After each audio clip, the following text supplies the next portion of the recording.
Good morning student, welcome back here. I hope all are well, but this time of COVID-19 I hope ki all are safe and stay home, stay healthy, and please follow the rule SMS. S means soap, M means masks, S means sanitizer and social distance. So I hope ki all are rule this follow. Now let's start the Delhi Sultan, and this lecture number is student 4.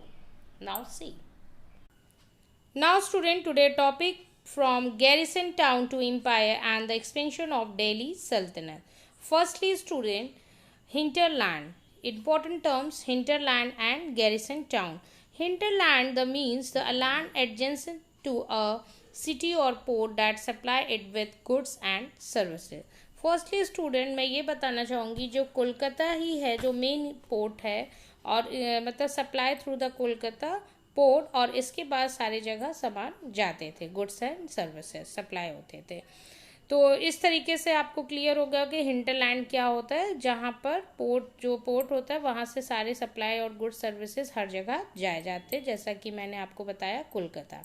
Garrison town क्या होता है student? Garrison town means होता है student a fortified settlement with soldier. हम एक तरीके से इसको कहेंगे किला, जिसके किला जहाँ पे जिसको सुरक्षित किया गया है किसके द्वारा? सोल्जर्स द्वारा। तो ये होता है गैरिसन टाउन। तो आई थिंक ये क्लियर हो गया होगा, hinterland and garrison town. Now student, early phase of Delhi सल्तनत वॉज लिमिटेड टू 45 टाउन्स। तो firstly in 13th century the control of Delhi Sultanate was limited to 45 towns and occupied by garrison. The Sultan did not control the hinterland of the cities and were therefore dependent upon trade and tribute or plunders for supplies. Controlling the garrison towns in distant regions like Bengal and Sindh from Delhi was difficult. Mongol invasion from Afghanistan and rebellions by governors placed big challenges in front of Delhi Sultan. Number of rebellions occurred at this point of time. The Sultan barely survived these challenges. तो firstly जब early 13th century की बात करें तो यहाँ पर control हो रहा था दिल्ली सेंटर का, बहुत रेयरली प्लेस पे ये बियॉन्ड थे, मतलब एक लिमिटेड इनको एक जो भी था वो किले से बाहर नहीं, अपने ही किले में तक ही वो सीमित थे। तो ये फर्स्ट आपको क्लियर हो गया, ये अपने ही किले तक सीमित थे, 13th सेंचुरी की बात हो रही है स्टूडेंट।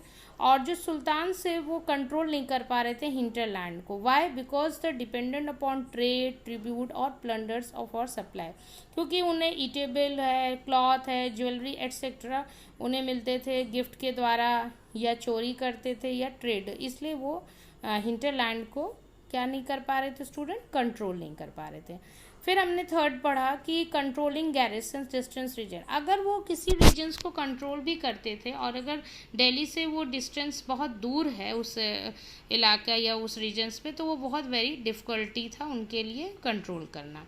फिर हमने पढ़ा कि Mongol innovations from Afghanistan and rebellion by governor places big challenges front of Delhi sultan. ये बहुत बड़ा चैलेंजेस था मंगोल का, क्योंकि मंगोल जो थे वो बहुत बड़ा एम्पायर था और वो बिलोंग करते थे मंगोलिया से, और जो कंट्रोल था वो चाइना का था। किस तरीके से ये कंट्रोल कर रहे थे? ये क्या दिखाते थे कि हम रिबेल करने के बाद ये दिखाते थे कि हम खुद राजा बन गए हैं, तो इस तरीके से ये शो करते थे। फिर number of rebellion occurred at this point of time, the sultanate really survive this challenges. अब क्या हो रहा था कि जो ये चैलेंजेस था ये बहुत बड़ा चैलेंजेस था स्टूडेंट, क्योंकि दिल्ली सल्तनत में आपने पढ़ा कि ये लोग अपने जो एम्पायर थे वहाँ के, वो कैसे अपने आप को एक्सपेंशन कर रहे थे, कैसे बढ़ा रहे थे, और एक्सपेंशन करते करते जैसे जैसे वो इस्टेब्लिश होते जा रहे थे वो इंडिपेंडेंट बनते जा रहे थे।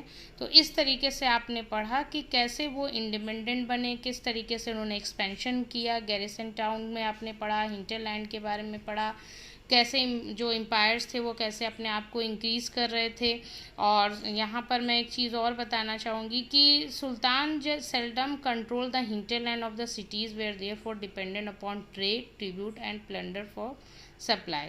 और ये डिपेंडेंट थे किसके? अभी हमने आपको बताया ट्रेड से, ट्रिब्यूट से एंड प्लंडर सप्लाई से। और controlling the garrison towns in distance just like Bengal, Sindh and Delhi was extremely difficult. उनको डिफिकल्ट था जो अगर दूर रीजन से अगर उनको कंट्रोल करना पड़ता था। और रिवलेशन, वॉर या even bad weather could snap regular communication routes, तो ये भी थोड़ी सी इनके लिए दिक्कत थी। और Delhi authority was also challenge by Mongolia इन्वेशन। अभी हमने आपको बताया कि अफ़गानिस्तान में किस तरीके से बाय जो गवर्नर थी वो किस तरीके से रिबेल करके और अपने आप को दिखाती थी कि हम एक खुद राजा बन गए, क्योंकि आपको पता ही है कि मंगोलिया में जो थे वो बहुत बड़े एम्पायर थे और वो बिलोंग करते थे मंगोलिया से। तो आपने यहाँ पर क्लियर हो गया कि किस तरीके से यहाँ पर उन्होंने अपने आप को एक्सपेंशन किया। तो द एक्सपेंशन ऑफ दिल्ली सल्तनत। Now next student, now student number of revelation occurred at this point of time, the sultan barely survived these challenges। जैसा कि अभी हमने आपको बताया कि ये किस तरीके से अपने आप में अपने आप को एक्सपैंड करते थे, और बहुत बार देखा है कि ये लोग एक्सपैंड करते करते अपने आप को वेरी क्विकली ये इंडिपेंडेंट हो जाते थे। तो आज आपने पढ़ा कि इस the expansion of the Delhi सल्तनत क्या था। Okay, now next student, now student Khalji dynasty. तो खलजी डायनेस्टी में आज हम पढ़ेंगे कि खलजी डायनेस्टी में कौन थे। जलालुद्दीन खलजी 1290 से 1296 तक उन्होंने रूल किया।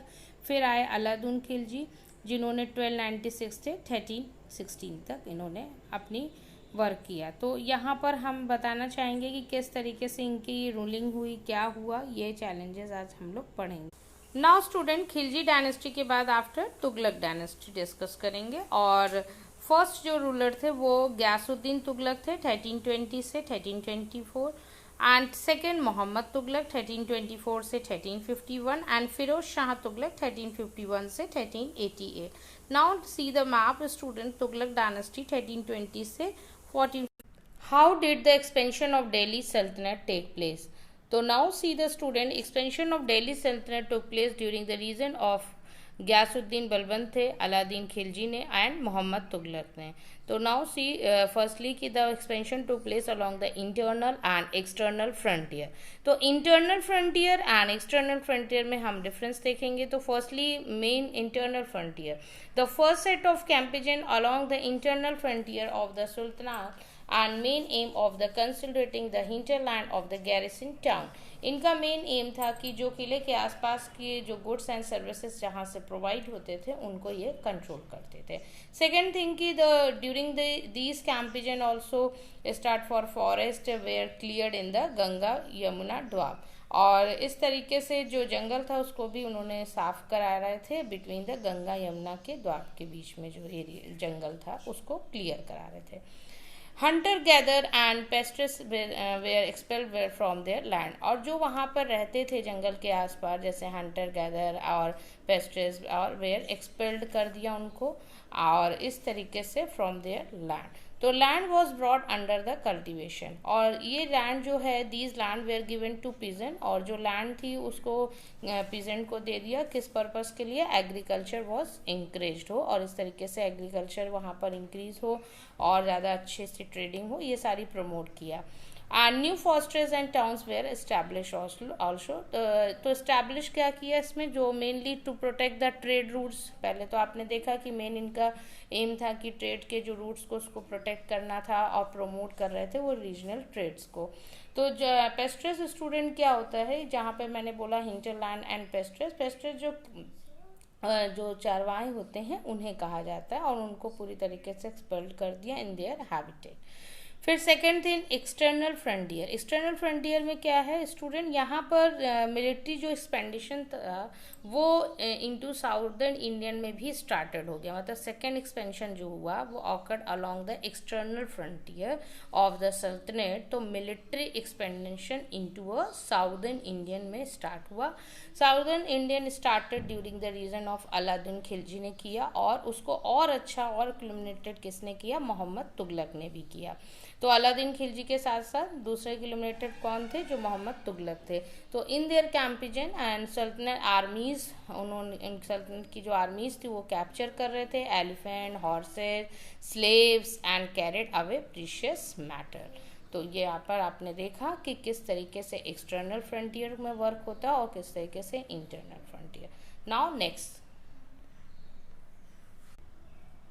Now student from garrison town to empire the expansion of Delhi Sultanat के बाद हम लोग नेक्स्ट टॉपिक पढ़ रहे हैं कि बाय द एंड क्या हुआ ऑफ मोहम्मद तुगलक रेन, जब उनका शासन खत्म हो गया 150 years after the somewhat humble beginnings, and the armies of Delhi Sultanate had marched across a large part of some continent। और इंडिया में सारे जो भी एरियाज थे वो अपना जल्दी से जल्दी क्विकली वो इंडिपेंडेंट हो जाते थे और एक्सपैंड कर लेते थे और कब्जा करते चले जा रहे थे।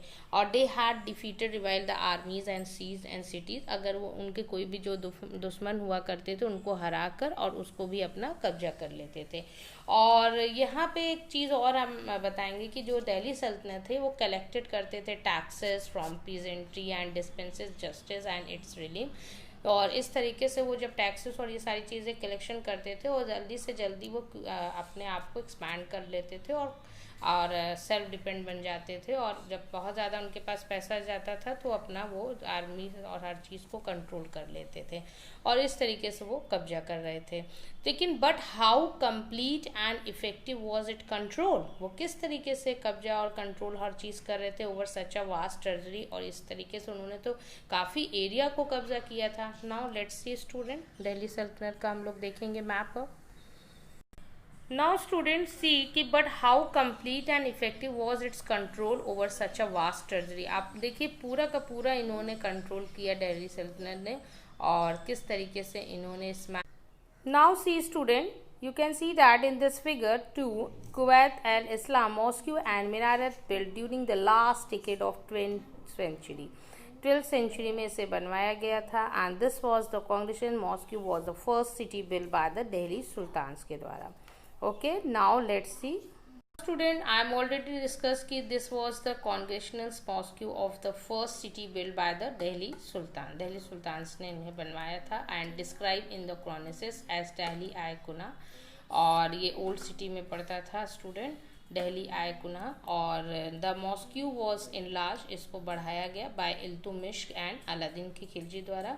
And the minar was built by 2 sultans Qutbuddin Aibak and Iltutmish. Now next now student the masjid, मस्जिद में a mosque is called the masjid in Arabic words. ये अरेबिक वर्ड है, literally a place where a Muslim process in reference to Allah, और ये अपना पूजा करते हैं किसकी, अल्लाह की, अल्लाह का नाम लेते हैं। और इन कॉन्ग्रेगेशन मॉस्क्यू द मस्जिद आई जामी और जामा मस्जिद, ये बड़े बड़े मस्जिद हैं। और मुस्लिम रीड द प्रेयर, यहाँ पर प्रेयर करते हैं, नमाज करते हैं, टुगेदर होते हैं, सब लोग साथ में मिलकर करते हैं।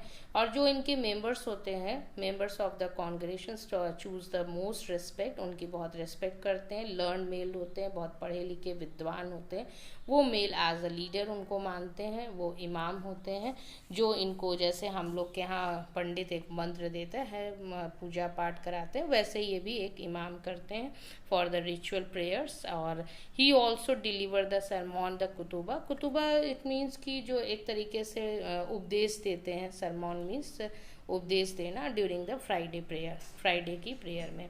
और जब प्रेयर करते हैं Muslim stand the facing the Mecca side, और हमेशा इनका फेस जो होता है वो मक्का साइड में रहता है, क्योंकि हमारा जो इंडिया है वो this is the west side, तो इसलिए इनका फेस हमेशा वेस्ट साइड में फेसिंग होता है, क्योंकि और इनका मक्का साइड जो है वेस्ट साइड में है। And this is called the इकबला।